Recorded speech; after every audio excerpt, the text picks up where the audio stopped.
one-year course. If you're taking it and you're a middle schooler, we recommend taking a little bit more time with it, just so you have everything, just so things make sense. And then after algebra, we don't recommend hopping to algebra 2. We recommend going to geometry first because you need those skills in order to do algebra 2. Algebra 2 is already hard enough without jumping in with both feet, without really understanding what's going on. Okay, you guys ready to get started? All right, rub your hands together. Let's get going. We are going to review a little bit of what we had done last time, and then we're just going to dive into some new stuff. Ready for that? Okay, here we go. Hello and welcome. This is Aurora with Supercharged Math, and today we're going to be diving into some pre-algebra concepts. Now, if you happen to have the handout, that's fantastic. It looks like this. If you don't have the handout, it's totally fine. You just need a pencil and a piece of paper. Remember, I'm going to be working in Sharpie. You are working in a pencil. So let's get started, shall we? I'm going to move myself so I can write a little bit more on this page. Okay, so first things first. If I said 4 times 3. Remember, the dot means times now. What would you say? Just shout out the answer. 4 times 3. Nice and easy. Yeah, 12, right? Okay, great. What if I said 5 times 3? What would you tell me? This should not be hard. 15. Oh, good. We're warmed up. What if I said -4 times 3? Okay, if there's an odd number of minus signs that are being multiplied or divided, multiplied together, then you keep that minus sign and you just do the problem same as usual. 4 times 3, it's 12. Let me show you another one. 4 times a -3. Okay, 4 times, I'll put it in parentheses so it's clear. 4 times a -3. There's a negative here and a positive. You can't see it, but it's here. Anytime we have an odd number, we have one minus sign. So we're going to write it down. 4 times 3 is 12. Okay, now you try. -5 times 3. Is it plus or minus, first of all? There's only one minus sign. It's going to be minus, and the answer is -15. Good. So let's do the other one like this. Oh, here, let's make that a positive. +5 times -3. Only one negative sign, so it comes along for the ride. 5 times 3, 15. Okay, you ready for the other case? -4 times -3. So -4 times -3. If there's an even number, you probably guessed it, it's also written up here, it's a positive. Negative and a negative make a positive. Okay, you could think about putting those two negative things together to make a plus sign. And then you just do 4 times 3 is 12. Okay, so what about this one? What would you guess that one is? Negative or positive? Yeah, there's 2 of them, so it's going to be positive. All right, give me a smile if this is making sense so far. Good, nice and easy, right? Okay, now I'm going to mix it up a little bit. You tell me the answers as I'm writing them down. Notice that I didn't put a dot between, but that's okay. If we have 2 quantities, 2 things in parentheses, we multiply whatever's in here times the one in there. Okay, so one negative sign. Did you write it down already while I was describing it? Good. Here's another one. What's that equal to? Negative or positive? Yeah, don't be fooled. When you get to calculus, you can have a -0, but not now. So this is 0. Good. It's the only time this is going to be the case. Okay, let's try another one. How about this times this? 4 times -11. Okay, one minus sign. That's going to be -44. What if it's a -4 times a -11? All right, good. Feeling pretty good about this? What if there is a -1 times a 2 times a -3, and the whole thing is negative? Everyone, repeat after me. Yuck. Okay, put your hand here, and let's just do it one step at a time. 2 times -3 is what? Okay, there's only one negative sign. Okay, 2 times 3 is 6. Put that in parentheses. Okay, and now we have a -1. What's that going to be? Negative, that's equal to positive. 1 times 6 is 6. And we have the negative sign, so that becomes a -6. As long as you're careful and keep track of your steps, you'll be just fine. Okay, page number 2.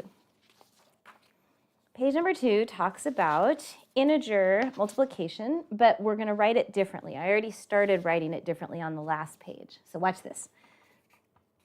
What is 9 times 7? Yep, 63. What is negative 9 times negative 10? Okay, careful. How many minus signs do we have? We have 2. That's an even number, so that tells us it's going to be positive. And then we say 9 times 10. That one's easy, right? The 10 times tables are easy. Good. Okay. What if I write it a little different?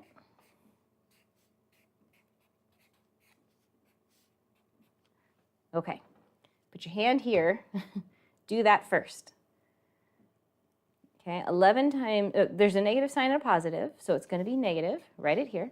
11 times 2 is 22.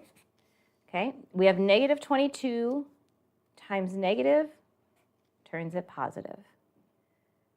Okay, pause here. Give me a smile if you followed this. Okay, did you notice how we just took it step by step? Okay, about half of you were smiling. Okay, so that's good. The other half look a little worried. That's okay. That's okay. We're learning how to do this. Somebody's asking about the 0 one. Great, let's do it. Anything times 0 is always 0. We actually covered that in our last class. Good. So just make sure. Don't worry about the negative and positive. I don't care. If this is negative 10,000,009, it's still 0. Okay, good. All right, what about if I write numbers like this?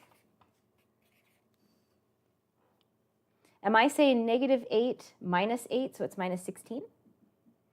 Okay, do you see how small that dot is? Especially when you write in pencil, they can disappear. So if you need to, just make it a little extra just to remind yourself, because when you get rolling with these problems, sometimes your calculations will be half a page, and it's easy to drop the minus sign, okay, and make mistakes.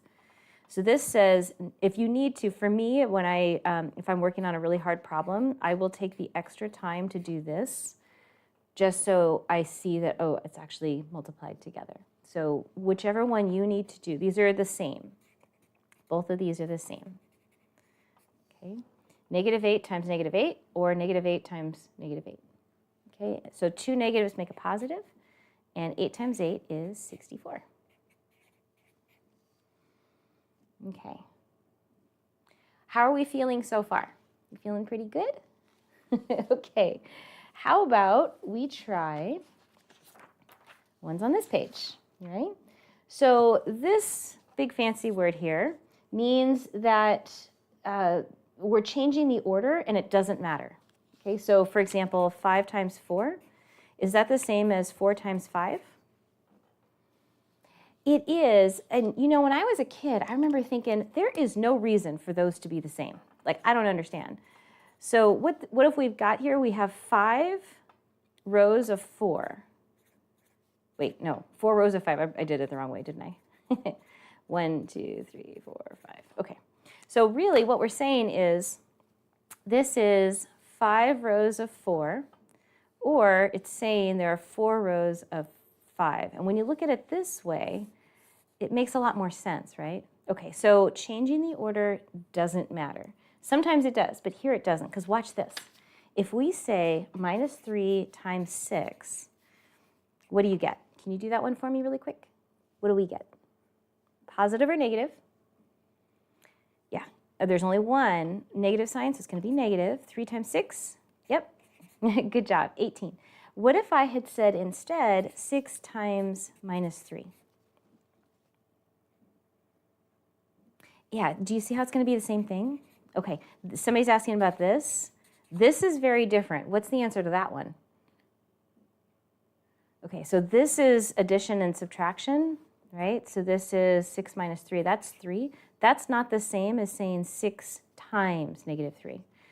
Okay, just so we're clear. Good. And the other way around, somebody's asking, yes. Yeah. So if I had said, I think what you're asking is positive 3 times negative 6. Okay. So that would be a negative sign and then 18. So it doesn't matter. Okay, and then somebody else is asking about positive 3 in parentheses minus 6. What's that? These are good questions. What is that? So are these multiplied? They're subtracted. So this is a positive 3 minus 6. The 6 is bigger, so the negative is here, like we learned last time. And so the difference between 6 and 3 is 3. So you've got to be, you've seen how you have to be really careful? Exactly. Good. All right, take a quick water break. Okay, take a sip of water. Good.